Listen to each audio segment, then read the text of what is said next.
Kung handa at meron tayong iniisip na kapakanan ng mga senior citizen, nararapat din na bigyan natin ng tuon ang mga manggagawa natin sa lungsod.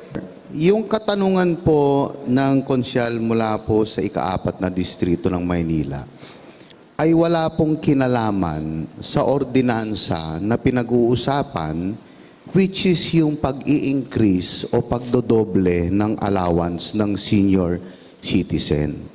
Ang pakiusap ko lang po sa parehas na panig, let us please stick to the issue. Napakahalaga po nitong atin pong gustong pag-uusapan. Ang gusto lamang po ng inyong lingkod ay doblehin ang allowance ng mga senior citizen from 500 pesos to 1,000 pesos. Ako po, sa totoo lang, Your Honor, kung titingnan niyo po yung akin pong ordinansa, napaka-iksi, napaka-simple. Dahil, Your Honor, sa totoo lang, sabihan niyo na po ako na may kahinaan sa pag-iisip. Pero kahit po ito po'y walang budget, gagawan po natin to ng paraan. Dahil ang higit na importante po sa inyong lingkod ay yung matagal na pong inaasam ng atin pong minamahal na senior citizen na madoble po ang kanilang mga social allowance or social pension, Your Honor. Yun lamang po, Your Honor. Pakiusap ko lang po, let us stick to the issue. Posible ba? May pondo ba? Magagawan ba natin ng paraan? Isa pong katanungan na maaring masagot sa simple yes or no. Maraming salamat po, Your Honor. Yes, Your Honor. Councilor Your JDB. Honor. Maraming po salamat, Your Honor. Alam po ninyo, kaya ho nakakairita na laging naririnig na ito namang proposal na ito'y maganda, madaliin natin, sapagkat maganda ang hahantungan nito. Wag naman tayong gawing parang bata dito nang lahat na lang ng uri ng pagtatanong ay naiuugnay na parabang may kulay. Yung pong aking ginagawang pagtatanong ay lihitimo, maayos na pagtatanong sapagkat inaalam natin itong pananalapi sapagkat baka dumating ang pagkakataon na tayo ay nagpapanukala at pagdating ng araw o takdang araw na tayo'y nakapangako na sa taong bayan na sila'y bigyan nito, hindi natin pwedeng idahilan sa mga senior citizens. Pasensyahan nyo na, kulang ang ating koleksyon. Narinig nga po natin sa chairman ng appropriation. Sinabi niya na itong mga nagdaang buwan, itong taon na ito, hindi naging maganda ang koleksyon. At there is a projected na magandang koleksyon sa hinaharap. Projected. Ibig sabihin, kung ngayon ay nakakaranas tayo ng hindi magandang pagkolekta at ngayon ay nangangako tayo na bibigyan natin ng increase ang mga senior citizen na siya namang pinaniniwalaan ng inyong lingkod na dapat, wag hong ilayo ang usapin na para kami mag-usisa sa kaperahan at pananalapi ng lungsod. Valid po yung tanong ko Ang sabi ko nga po, i-re-realign daw yung mga hindi naman kailangang magiging proyekto ng ibang gobernamento. Hindi pa po natatapos yung taon, bakit magkakaroon tayo ng realignment? Ibig sabihin, nagkakaroon lamang tayo ng realignment pagkatapos at matatapos ng taon at hindi nagamit ang pondong nakalaan sa isang departamento, valid na i-realign natin.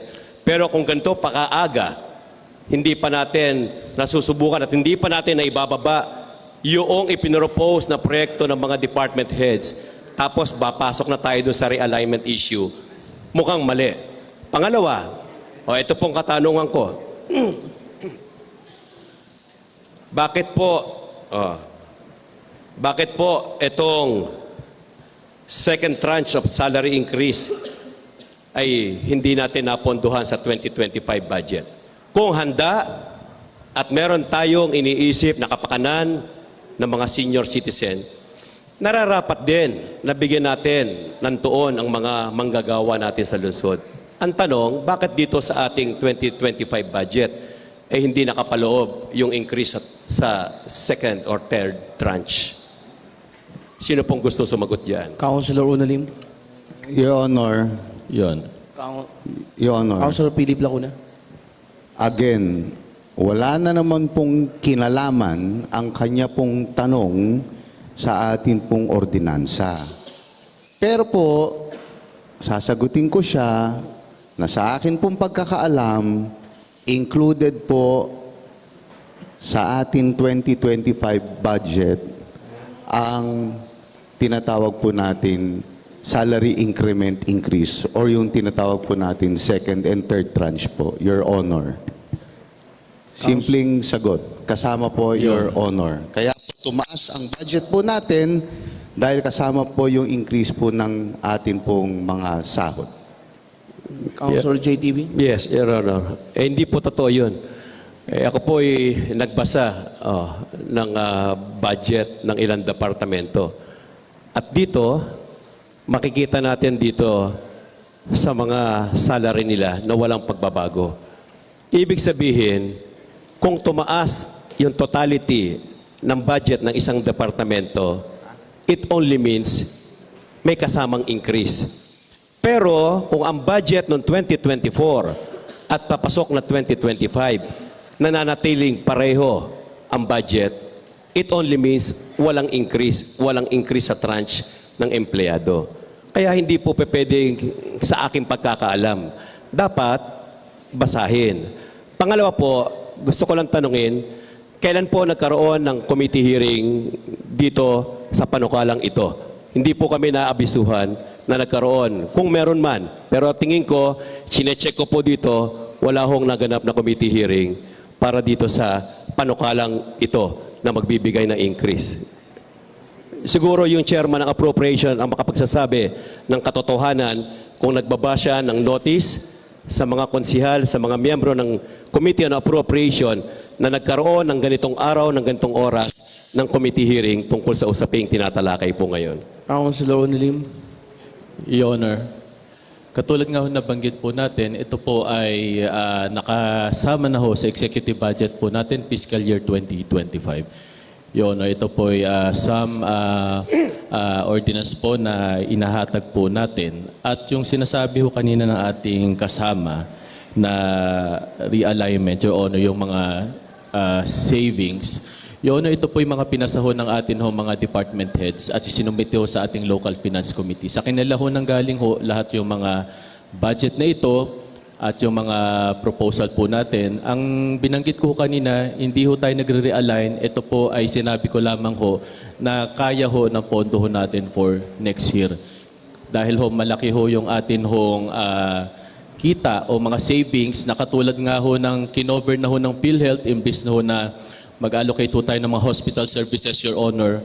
Dito ho maganda hong, imbis ho na dati sinabi na 150 million yung binawas, yun ho isinumpite ho ng mga hospital directors po natin dahil yun na lamang ho ang kanila hong expenses at marami hong kinover na ho yung PhilHealth. Kaya siguro maaring nakita ho ng ating Konsehal JTV yung pagkakaiba. Hindi na ho pinacharge ho ng ating mga direktor sa ating lungsod yung mga ganong klase hong expenses. Kaya tingin ko naman ho sa pato kung almost 1B, kaya naman ho, dahil marami rin ho talaga namang savings at marami hong aid from the national government ang makukuha ng lungsod ng Maynila. Yun lamang, Your Honor. Your Honor. 1 minute recess declared by the chair. Maki.